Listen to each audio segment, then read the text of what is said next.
Hey YouTuber, welcome back to another video. तो आज का जो हमारा टॉपिक रहने वाला है वो है स्ट्रीम एपीआई का एक और क्वेश्चन, जो कि रहेगा हमारा मेथड रेफरेंसिंग और लैम्डा एक्सप्रेशन को यूज करते हुए। अगेन इसमें हम एक नया फंक्शन दोबारा आज सीखेंगे और हो सकता है एक से ज़्यादा भी सीखें और उनके बीच में वर्किंग कैसे रहेगी वो देखेंगे।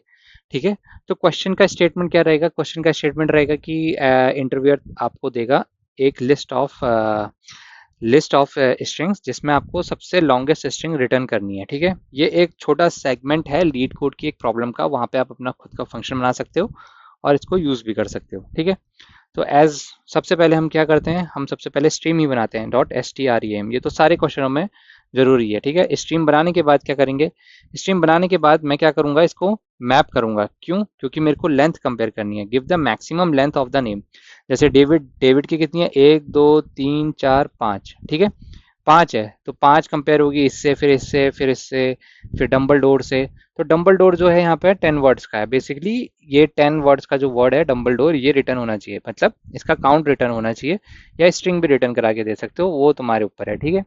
तो सारे कंपैरिजन होंगे। तो स्ट्रीम बना ली मैंने, तो मैप क्यों यूज करेंगे? क्योंकि हमें ट्रांसफॉर्मेशन करना है। ठीक है। ट्रांसफॉर्मेशन क्या करना है? क्योंकि हमें ये ट्रांसफॉर्म करना है कि जो भी वर्ड आ रहा है, ठीक है, जो भी वर्ड आ रहा है, जो भी स्ट्रिंग आ रही है, उसकी लेंथ चाहिए मेरे को, str.length। ठीक है। स्ट्रिंग की लेंथ ले ली मैंने।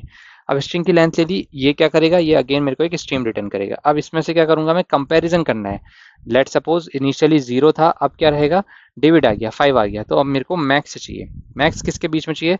अगर मैं ये मान लूँ इनिशियली मेरी जो स्ट्रिंग थी वो ए थी, और बी जो अभी आई है डेविड की, ए की वैल्यू 0 थी, अब डेविड की अभी 5 बनी है। तो इन दोनों के साथ में क्या करने चाह रहा हूँ, मैं करना चाह रहा हूँ compare, INTEGER, integer dot compare, COMPARE।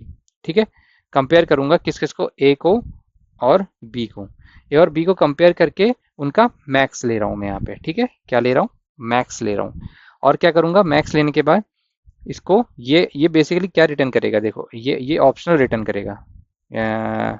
Max जो होता है ये एक ऑप्शनल रिटर्न करता है, और ऑप्शनल हमने देखा हुआ है, ऑप्शनल जब भी हमने देखा है कि देता है तो ये गेट मेथड से आप इसकी वैल्यू ले सकते हो, या तो गेट और एल्स से। ठीक है। अभी के लिए हम गेट से लेंगे। ठीक है।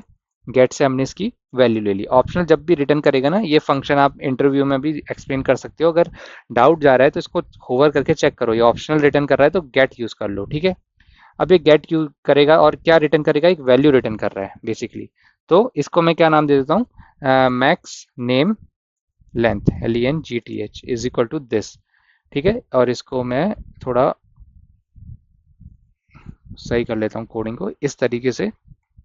मैक्स लेंथ ले ली, SYSTEM dot out dot print PRINTLN। क्या करूँगा, मैक्स नेम लेंथ को मैं प्रिंट करा दूंगा यहाँ पे। ठीक। इस तरीके से तुम अपनी मैक्सिमम लेंथ ले सकते हो। अच्छा, इस क्वेश्चन को कराने के पीछे का रीज़न ये है, देखो 10 आ रही है, डम्बल डोर 10 वर्ड्स का है तो 10 आ रहा है। इस क्वेश्चन को कराने का रीज़न ये है कि मैक्स जो फंक्शन है ये एक टर्मिनेटिंग फंक्शन है। ठीक है। टर्मिनेटिंग फंक्शन मतलब एक वैल्यू रिटर्न करेगा, और वैल्यू को तुमने लिया गेट से। इसके अंदर तुमने मैक्स को कैसे कंपेयर करा, किसी भी चीज़ को कैसे कंपेयर करोगे, उसका मैंने यहाँ पे एक डेमोन्स्ट्रेशन दिया है, इस वजह से इस क्वेश्चन को लिया गया है। मैक्स के अंदर दो वैल्यू को बेसिकली हमने लिया, ए और बी, और उसको इंटीजर डॉट कंपेयर करा। इंटीजर एक क्लास है जावा में, अगर मैं इसके अंदर जाऊँ तो आप देखोगे इंटीजर एक क्लास है जो कंपेरेबल इंप्लीमेंट करती है। ठीक है। इसके अंदर एक फंक्शन है कंपेयर का, कंपेयर का फंक्शन है इसके अंदर कहीं पे तो है, कंट्रोल F, COMPARE। ठीक है। Compare compare compare compare compare compare, return compare this value और अनदर वैल्यू जो हमने ली है। ठीक है। दिस वैल्यू और अनदर वैल्यू जो कि करंट वैल्यू चल रही है उसमें। ठीक। तो ऐसे कंपेयर करके ये आपको वापस देता है, इंट एक्स और वाई। ये वाला फंक्शन है स्टैटिक, ये हमने कॉल आउट करा है उसको, क्लास के नेम से डायरेक्टली हमने डॉट कंपेयर लगाया था। स्टैटिक मेथड है, एक्स लेस देन वाई -1 और एक्स इक्वल टू वाई, तो 0 नहीं है तो 1 दे देगा। ठीक है। तो इस तरीके से हमने कंपेयर वैल्यू को यहाँ पे यूज़ करा है। तो ये इस क्वेश्चन का इंट्यूशन था, मैथ्स के अंदर कंपेरिजन वैल्यू को कंपेयर कैसे करना है, क्योंकि ये तो बेस क्वेश्चन है। बेस क्वेश्चन समझ में आ गए तो तुम्हारे कोई भी एडवांस लेवल के क्वेश्चन तुम्हें इजीली समझ में आ जाएंगे। ठीक है, तो आज का वीडियो यहीं तक रखेंगे। वीडियो पसंद आएगा तो लाइक शेयर सब्सक्राइब जरूर करना, अपने दोस्तों के साथ साझा जरूर करना। मिले कोई क्वेश्चन होगा तो कमेंट सेक्शन में आके जरूर बताना। अगली वीडियो में मिलेंगे।